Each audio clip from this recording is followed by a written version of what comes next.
I don't know if that's true or not, but I'm gonna give it a go. If you can hear me, let me know, because it's giving me a lot of trouble today. I don't know what's up. It's playing a bunch of... Oh, come on, guys. Seriously?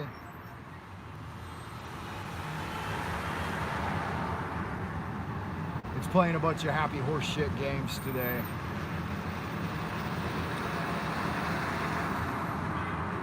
All right, third try. Third try's a charm, right? Three's a charm. Third try's a charm. This is gonna work. It's gonna work. Does it look like it's gonna work? No! Come on, are you serious? You gotta be kidding me. Gotta be kidding me. Seriously? What is up with this thing today, man? Okay. Is it gonna work? Might work. We three kings of Orient are bearing gifts, we travel so far, westward leading, still proceeding, following yonder star. Oh, star of wonder, star of light, star of royal beauty bright, westward leading, still proceeding, guide us to thy perfect light. Frankincense, a deity nigh. Frankincense has a deity nigh. What are you doing, bro? Oh my god. Mercury must be retrograde, man. There's all kinds of crazy horse shit going on this afternoon.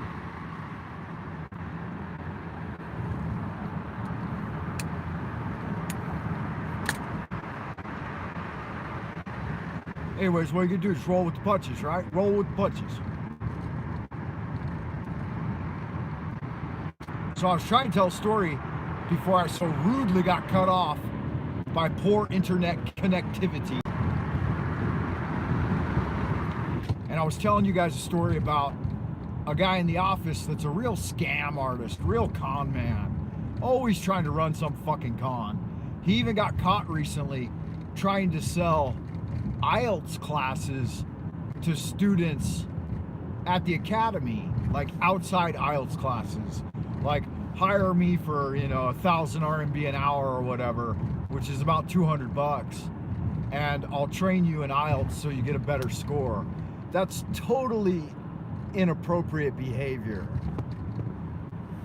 I mean, IELTS is my gig too, man. I worked as an IELTS trainer for like 12 years, and I would never do that.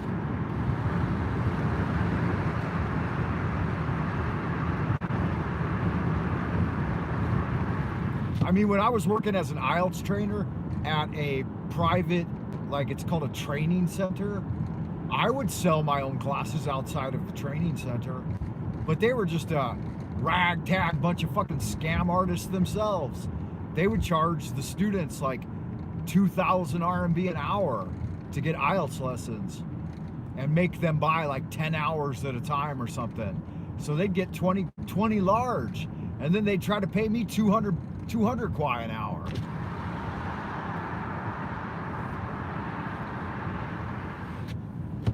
Which at the time I thought was all right. I'm like, 200 RMB, that's like 30 bucks, right? Yeah, about 30 bucks, $32 an hour. And I'm like, that seems pretty good. And then I found out they're making 2,000. So they're selling the class like 250 US dollars an hour, and they're paying me 30 bucks. I'm like, nah, I'll take some of your one-to-one classes, but if I do one-to-ones, I'm just gonna book them on my own and then charge 200 bucks an hour. So the client saves 800, which is about 125. And I make, 10 times what I was making before. But I would never do that I work at a decent academy now, and so I would never pull that kind of happy horse shit. But this guy, man, he's a total fucking con man. He's trying to con his students, he's trying to con HR, he's trying to fucking con me. Good God, man. Get over it. But he's hustling, And at the same time, he's like, I want to pay my taxes in California. How do I do it? And I'm like, bro, I know you're running some sort of scam. What he's up to is he's just trying to get inside information on me, right? So that, I don't know, so he can trigger an audit or something. He's just always up to no good. The guy's got bad chi. People talk about karma and shit, but it's not about karma. It's about your chi and your aura and what you project with your aura. When you're hard on yourself and you're hard on other people, you make your aura very prickly, like it's got sharp edges come on off of it. But when you make yourself kind and just work hard and don't try to fool people, like when you're guileless, your aura is very soft. And so you have to be careful. Like, I'll give you an example. I was in the snack shop today buying a couple snacks, and there was another teacher. She's a beautiful woman. I mean, she's probably in her mid to late 30s, but there are quite a few good-looking women working at the school, and I'm only attracted to women that are in their late 20s, mid 30s, on up to, you know, depending on how you take care of yourself, on up to 50 plus.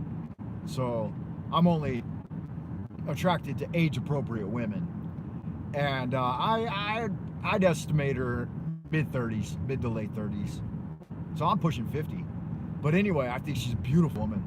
And so she had too many boxes, and she's like, oh, I'll just leave this one here and I'll come back.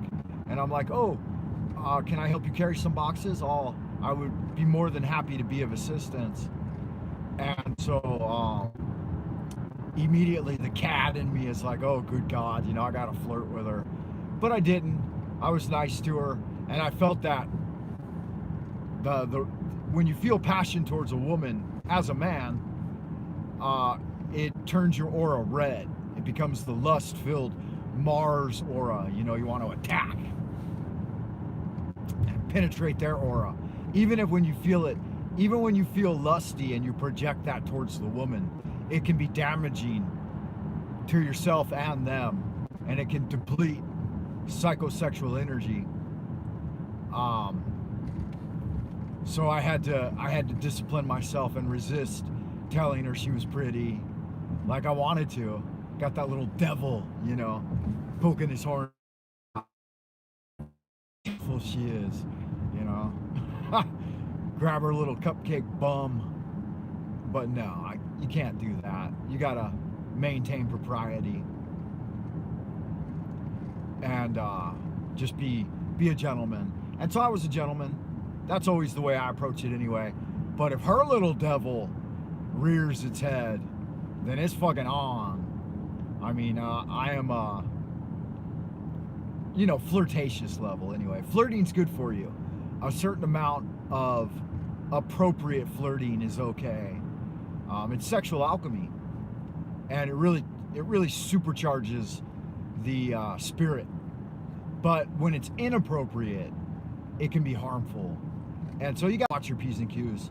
Like, I won't even pay a woman a compliment, because that's not necessarily appropriate. But if the flower blooms and they leave a little window open and they say something playful, then bam, you know, then I'll whip out the old sword of truth and go to work in a gentle manner. You gotta be so careful. Ladies, take that as a lesson. You know, men, even a man with spiritual cultivation and training like myself, is always tempted by the flower of life. There's one other gal in my office who is probably close to my age, but she is super fucking sexy. And she has on multiple occasions touched me, like touch my shoulder and lean in close and say something nice and then laugh. And it's like, oh, good God, she doesn't even know how powerful like the touch of an attractive woman is on a man of Tao, you know, a man of passion and spiritual asceticism. It's like fire. It's a searing touch. It awakens the passion of the kundalini, you know, the serpent energy. And she's got it in spades. I know she does. But like I said, ladies, you got to be super careful, because if you don't want a man thinking that you're, you know, that you're interested in some bedroom arts, then don't be overly flirtatious or even overly friendly, because they'll take it the wrong way. And a lot of men don't have the control and etiquette like I do of chivalrous training and understand of propriety and so on and so forth. So yeah, be chaste for the most part, honestly. Be chaste or chaste. Be chaste with your energy, because it'll just drum up passion and fire in a man that I mean, what good is it, you know? If you're gonna waste it, then why do it? She needs to come off with a little nookie, acting like that, you know. Get a little love nugget in the company closet.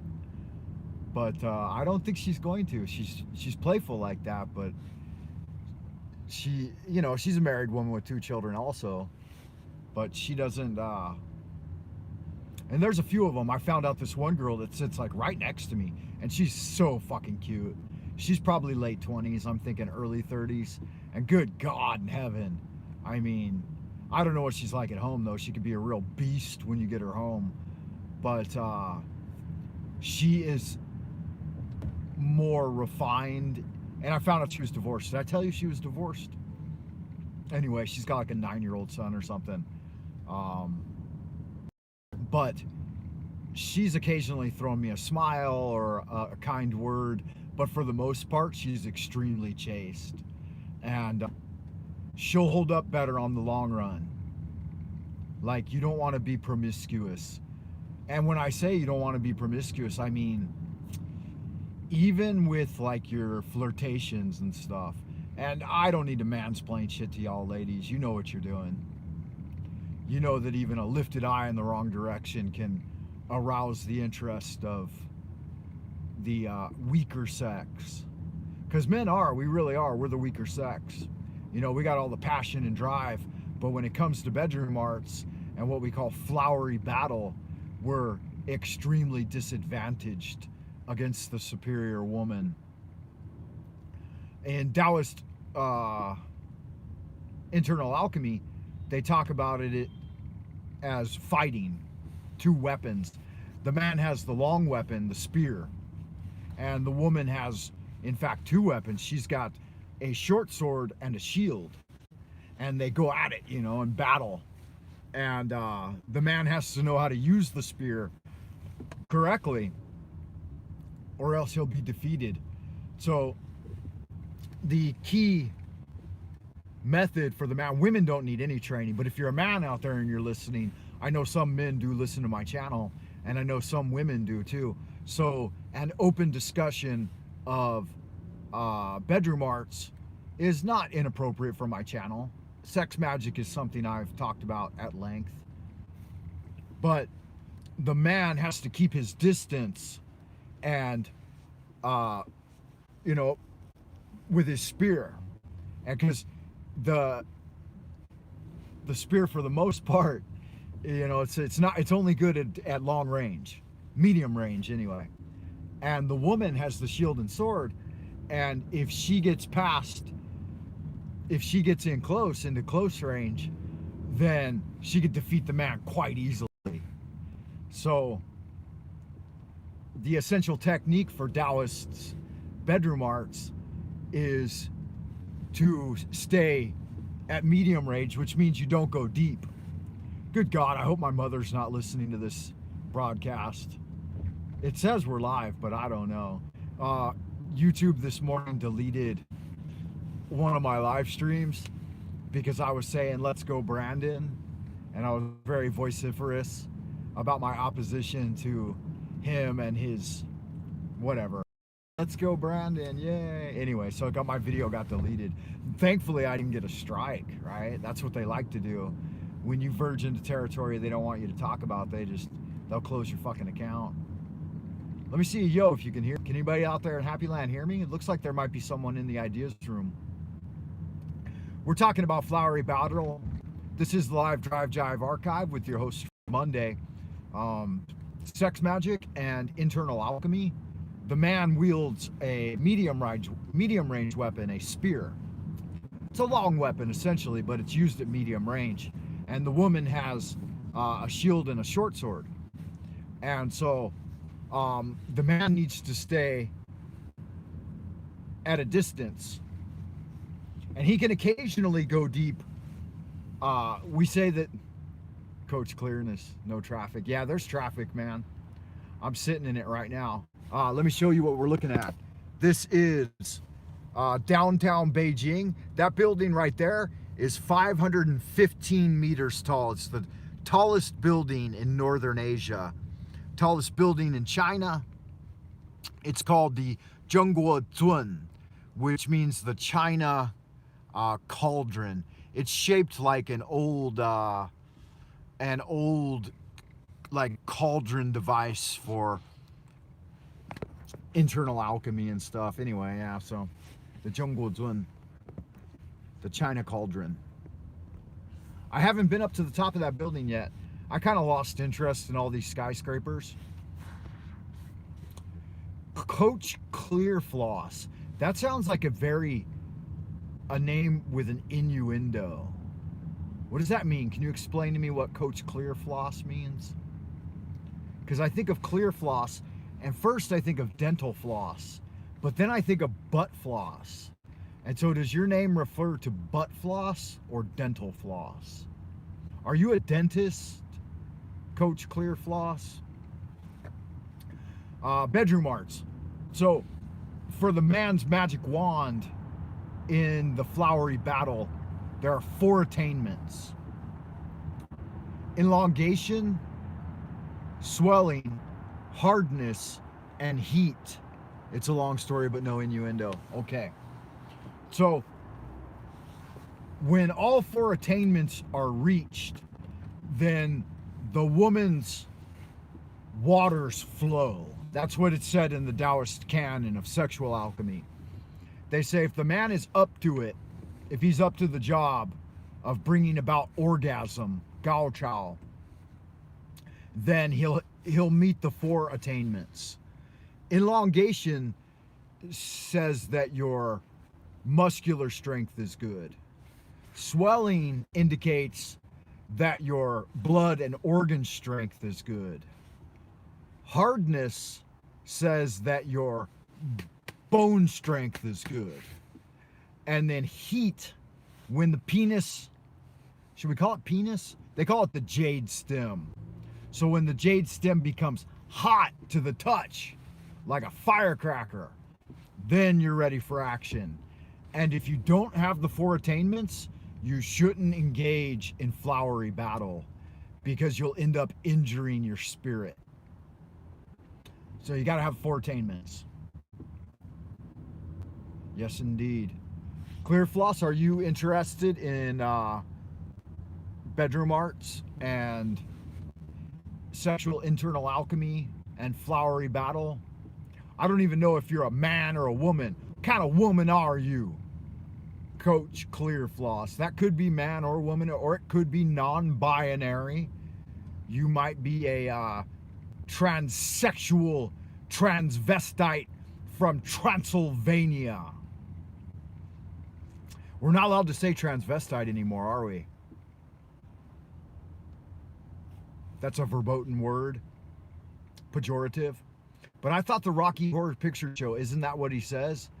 I'm just a transsexual transformer from Transylvania. Clear Floss, you're not giving me much feedback, man. A long story, but no innuendo. That's all right. You must be busy. The fuck? I'll just keep telling my story then.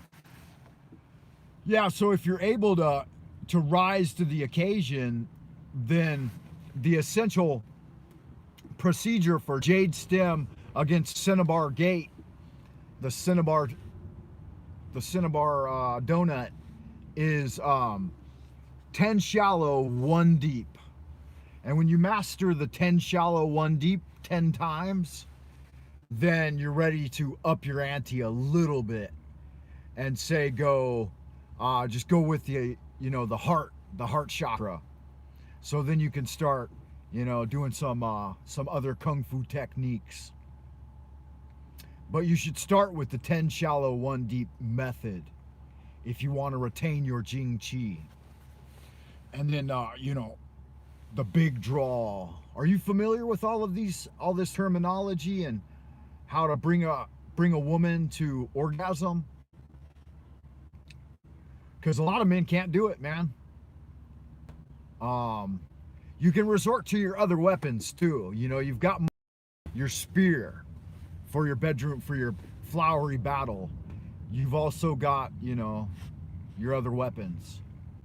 So if you feel like I feel now that I'm older, Jesus Christ, and the level of psychosomatic excitement about getting a little nookie, I run the real risk of premature ejaculation. Not any kind of fun. No kind of fun for me, as it makes you age faster, and then no kind of fun for my my wife or my mistress. Don't have a mistress though. I don't see anything against it. I'm not morally opposed to having a mistress. And I'm not really morally opposed to my wife having a mistress either. And she can bring the mistress along. But no, yeah, that's not polite. If you're monogamous, you should make sure that you're clear in your relationship. It's not especially healthy to be polygamous.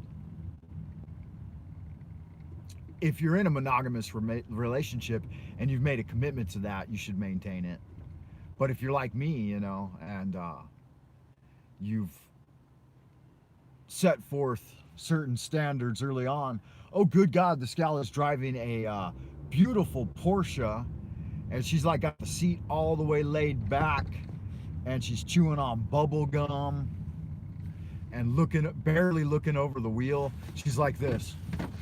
This is how she's driving. I wonder if I should drive like this.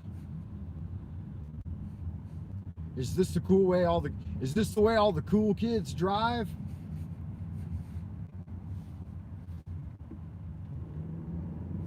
Seems arrogant and stupid to me, man, and dangerous. You can't even hardly see the road. Maybe she's in a self-driving car. I don't know. She was holding onto the wheel and looked like she was trying to drive.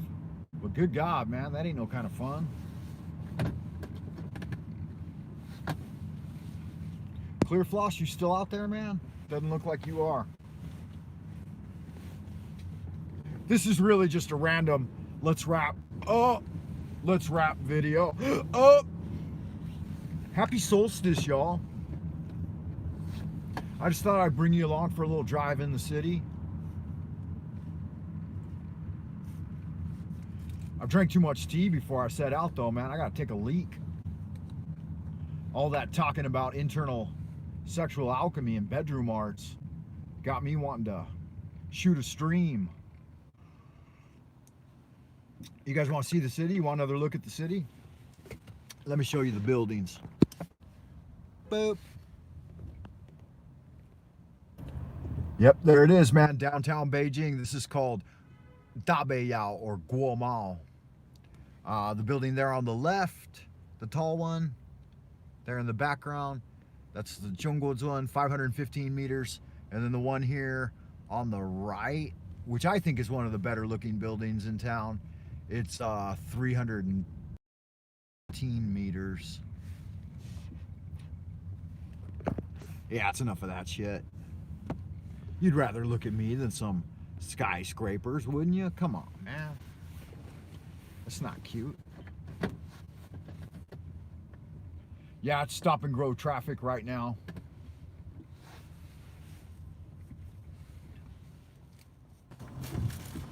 So, Merry Christmas, everyone. We wish you a Merry Christmas. We wish you a Merry Christmas. We wish a Merry Christmas and a Happy New Year. Good tidings we bring to you and your kin. Good tidings for Christmas and a Happy New Year. I'm bringing us some piggy pudding. I'm bringing us some piggy pudding. I'm bringing us some piggy pudding. Now bring it right here. We won't leave until we get some. We won't leave until we get some. We won't leave until we get some. So bring it out now. We'll burn your house down and kick your cat. We'll kick your door and slap you in the mouth. Is that how it goes? Doesn't seem like it. You should be, Frank, you should be more respectful of Christmas and don't sing the carols like it's Halloween. Because it's not Halloween, it's Christmas.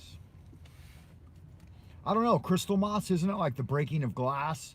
Krampus, Old Father Christmas, St. Nicholas. It's so obfuscated.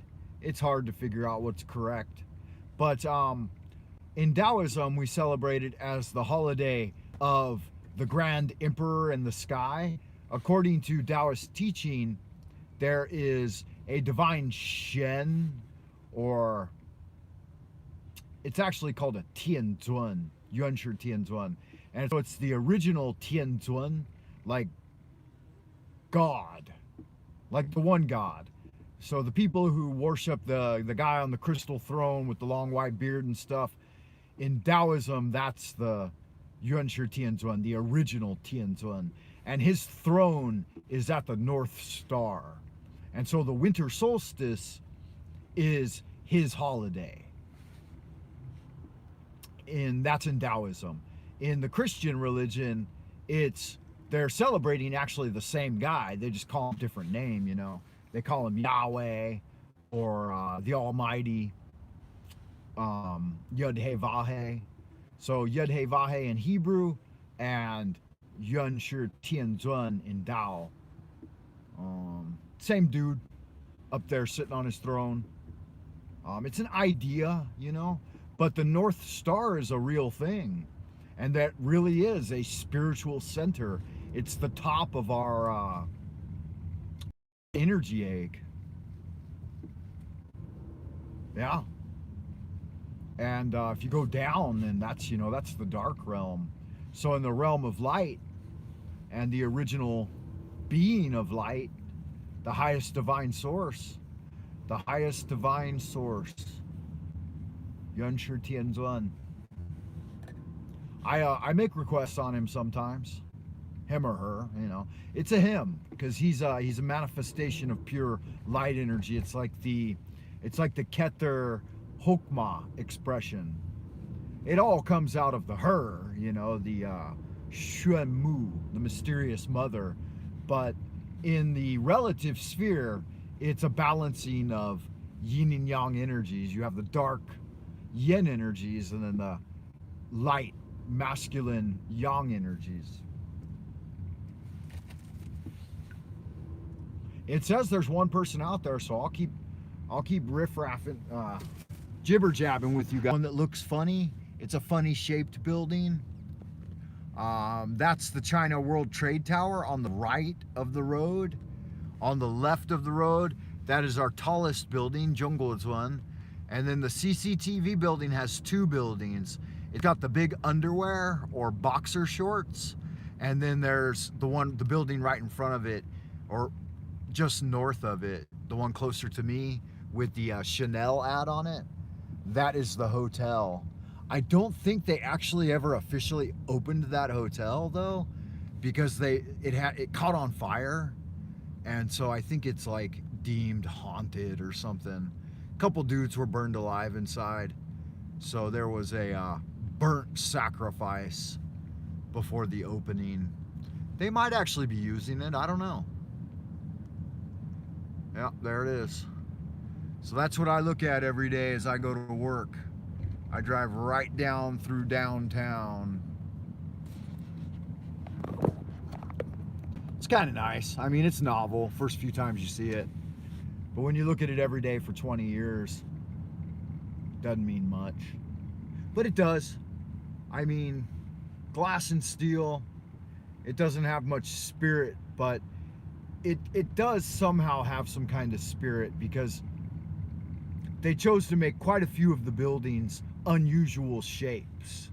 And then when they went for like their skyscrapers, like there's 1, 2, 3, 4, 5, 6 or 7, maybe 10 right here in this area. They made them all very like, do you know what I'm saying? You hear me? Do you understand what I mean? I think the World Trade Tower number 3 right here, it seems like they kind of based it on the Sears Tower in New York, like the design style. I don't know, you guys tell me what you think. Boop. I think of the buildings around here, it's one of my favorites. Look, it won't even focus on it. What a joke. I need to get a new phone, man. This, if I'm gonna keep shooting videos and going live and stuff, I need a phone that works.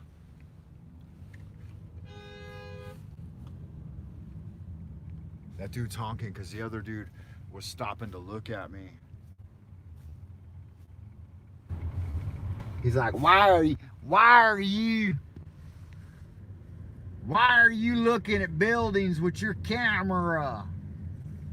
Why are you doing that? That's what he said. I could hear him saying it from his car. What are you doing? Hey, you guys ever watch Tattooed Monkey? He's a real piece of shit, man. I've noticed that a lot of people will delete negative comments off their videos, and Tattooed Monkey, he's one of those. I'm on a boycott right now. I'm not watching any more Tattooed Monkey because he's got his head straight up his ass. He's a liar and he's a fat mouth and a liar. And he's fat, ugly, and bald and a stupid asshole. He deleted all my comments. And I wasn't saying, I mean, I was just challenging his lies. And Rex Bear, too, over at Leak Project, he had a dude on there. He's got dudes on there all the time that are just so full of shit.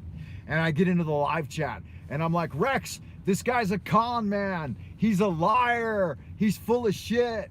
And Rex will ban me from his, like, he hasn't banned me, but he'll put me on a timeout and then he'll delete all my comments.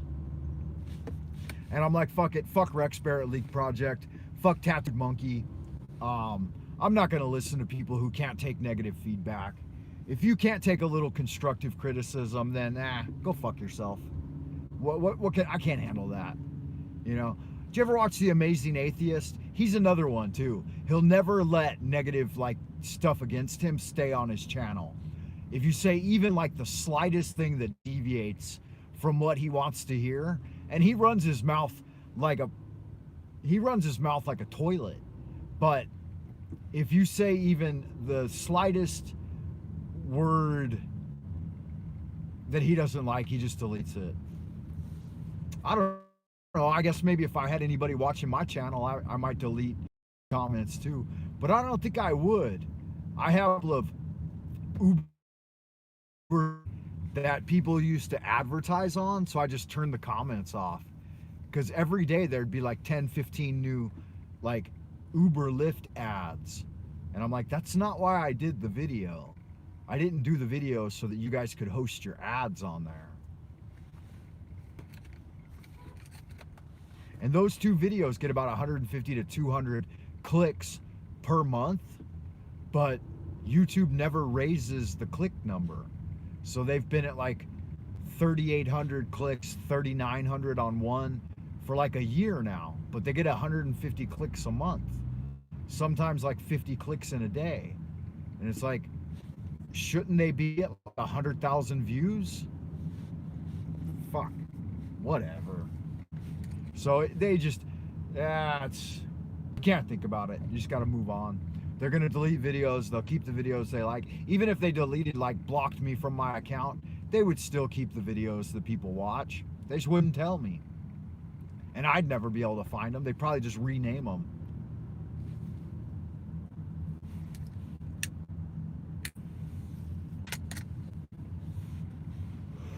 Whoever runs YouTube ain't got no class. They ain't got no class. I'll hit your ass like the Buddha that's stinky. You want to scruff, but you're just so rinky dinky.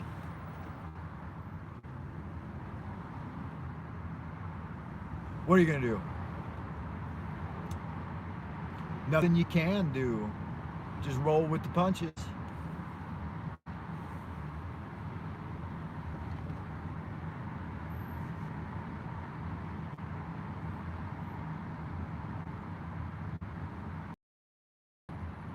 At the top of the hill, there's a neat little still where the smoke curls up at the sky.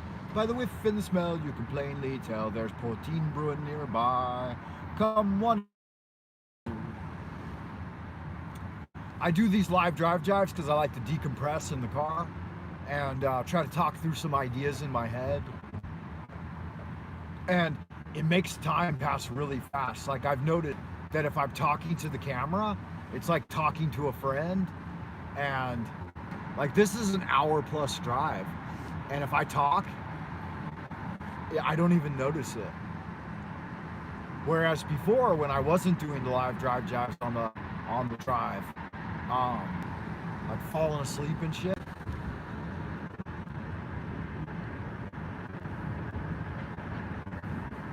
So I benefit from these as much as you do, maybe more. Maybe not, though. Too much talking isn't good for you. It's not good for your spirit. It's not even good for your health. But it's fun. And it's useful somehow.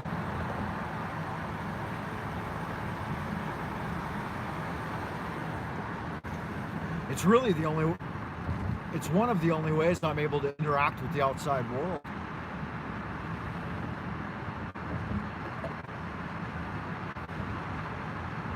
I mean, from inside this mega city, this matrix, this place is fucking bananas, man. They say during peak times, there's 50 million people in the city. 120 million right in this little area. Like if you drive an hour or two in each direction, from where I'm located, because I'm at the city center. In fact, this is some of the most expensive real estate on the planet per square meter. It's about 30,000 US dollars per square meter, and I've got 100 square meters.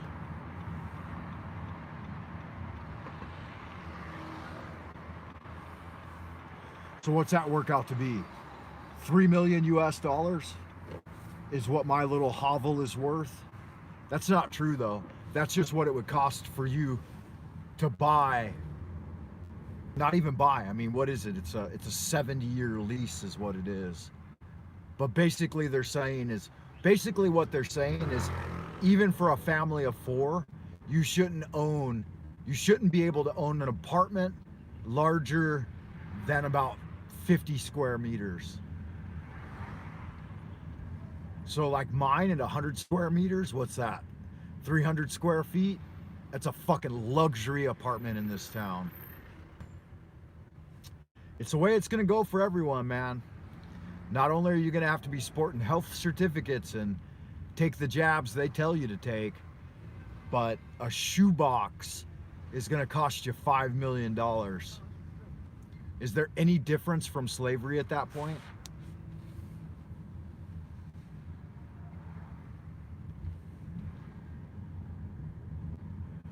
I'm lucky I bought in early.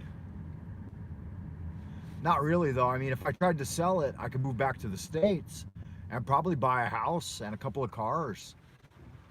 You know, probably a couple of houses. But then what would I do for work? I mean, the house would be paid off, the car would be paid off. I guess I could do all kinds of different shit. I don't know. I'd like to do it, but my wife doesn't want to. She's like, fuck all that. Y'all crazy over in the U.S. We're gonna wait to see who wins the Civil War. When Civil War 2.0 is finished, I'll come back.